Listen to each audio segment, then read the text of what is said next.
நம்ம ஆலயத்துல போய் இந்த ஷோடச உபச்சாரம்ங்கிறது நடக்கும் தெரியுமா?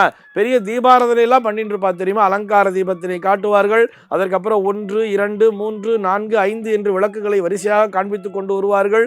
கும்பஹாரத்தினை காண்பிப்பார்கள். அதனை தொடர்ந்து அந்த கொடை ஒன்று வைப்பா தெரியுமா? க்ஷத்ரம் சமர்ப்பயாமி அப்படின்னு சொல்லிட்டு கொடையை வைப்பார்கள்.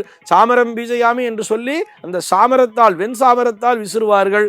கடைசியா பார்த்தோம்னா அந்த உபச்சாரம் முடியும் பொழுது துவஜம் ஆரோபயாமி என்று சொல்லி ஒரு கொடியினை இப்படி இப்படி வைப்பா தெரியுமா? அந்த கொடியை வைக்கும்போது கூட ஒரு மந்திரத்தை சொல்வார்கள். கேதம் கிருண்வண்ண கேதவே பேஷோ மத்யா அபேஷதே என்று சொல்லி ஒரு மந்திரத்தை சொல்லி அந்த கொடியினை கூட சமர்ப்பணம் செய்வார்கள். ஒவ்வொரு காலத்திலுமே அந்த ஷோடச உபசார பூஜை என்பது நடக்கும் பொழுது 16வது உபசாரமாக இந்த கொடியினை சமர்ப்பணம் செய்வதையும் வைத்திருப்பார்கள்.